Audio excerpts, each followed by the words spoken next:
जय श्री श्याम। एक लड़की थी, बहुत ही खूबसूरत थी। जितनी वह खूबसूरत थी उतनी ही ईमानदार। न कि किसी से झूठ बोलना, न फालतू की बातें करती थी। अपने काम से मतलब रखती थी और कॉलेज पढ़ने जाया करती थी। और उसी कॉलेज में एक लड़का था। वह उस लड़की को मन ही मन उससे बहुत प्यार करता था। उस लड़की की हर छोटे मोटे काम कर दिया करता था।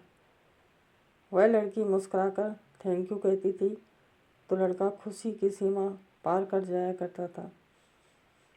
एक दिन की बात है, लड़का लड़की दोनों साथ में घर जाया करते थे। रास्ते में अचानक ज़ोरदार बारिश होने लगी। दोनों ने एक पेड़ के नीचे शरण ली। पेड़ बहुत ही छोटा था।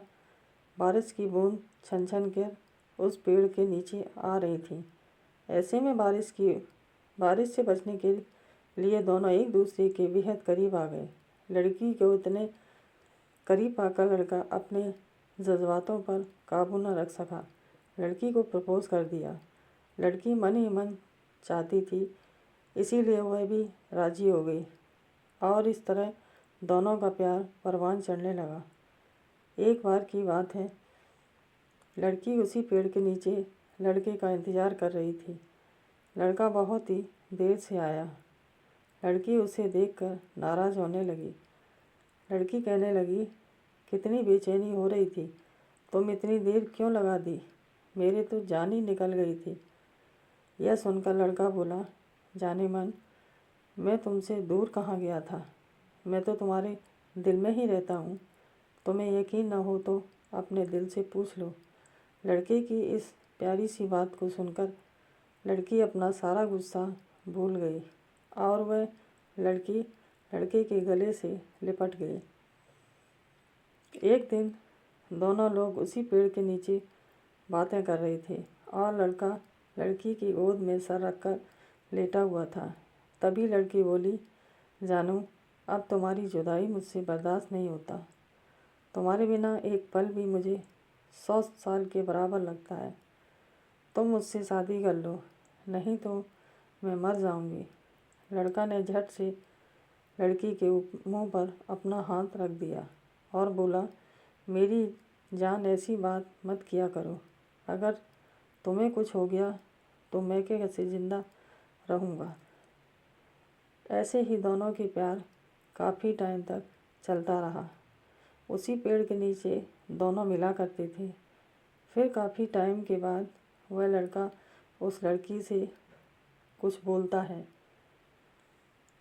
वह बोलता है, तुम चिंता मत करो, मैं जल्दी अपने घर वालों से बात करूँगा। धीरे धीरे काफ़ी समय बीतता गया। एक दिन की बात है, दोनों लोग उसी पेड़ के नीचे बैठे हुए थे। उस समय लड़के का चेहरा उतरा हुआ था। लड़की बोली, क्या हुआ, शादी की बात अपने घर वालों को बताई? लड़की के पूछने पर वह लड़का बोला, जान, मैंने अपने घर वालों को बहुत समझाया, पर मेरे घर वाले हमारी शादी के लिए तैयार नहीं हैं। उन्होंने मेरी शादी कहीं और तय कर दी है। यह सुनकर लड़की का कलेजा फट पड़ा। उसका मन हुआ कि वह ज़ोर ज़ोर से रोए, लेकिन उसने अपने जज्बात पर काबू पा लिया और बोली, मैं तुमसे सच्चा प्यार किया था, मैं तुम्हें कभी भुला नहीं सकती। लड़का बोला, अगर तुम चाहो तो हम हमेशा अच्छे दोस्त रह सकते हैं। लड़की सुनकर ज़ोर ज़ोर से रोने लगी।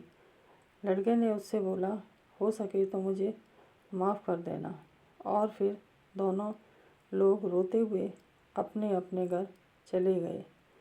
जब लड़का की शादी होता है, लड़का यह सोचता है, कोई तो ज़रूर आएगा, पर कोई नहीं आया। लड़के के पास उस लड़की का एक गिफ्ट पैक आया। जब लड़का गिफ्ट पैक को जल्दी जल्दी में खोलता है और देखता है, उसके अंदर लड़की का खून से लथपथ दिल रखा हुआ था और साथ ही में थी एक चिट्ठी जिसमें लिखा हुआ था, अरे पागल, अपना दिल तो लेकर जा, वरना अपनी पत्नी को क्या देगा। दोस्तों, किसी के लिए मोहब्बत टाइम पास होती है और किसी के लिए ज़िंदगी से बढ़कर। अगर किसी से मोहब्बत करना है तो उसे उम्र भर के लिए निभाना भी, वरना क्या पता आपका हाल भी ऐसा ही हो जाए जो उस दिन के बाद जी ना सकें, मर ना सकें। उसके बाद ज़िंदगी में पछताते रहोगे और अफसोस में घुट घुट कर रह जाओगे। दोस्तों, आपको हमारी कहानी पसंद आई हो तो प्लीज़ लाइक और सब्सक्राइब करें। धन्यवाद। जय हिंद, जय भारत।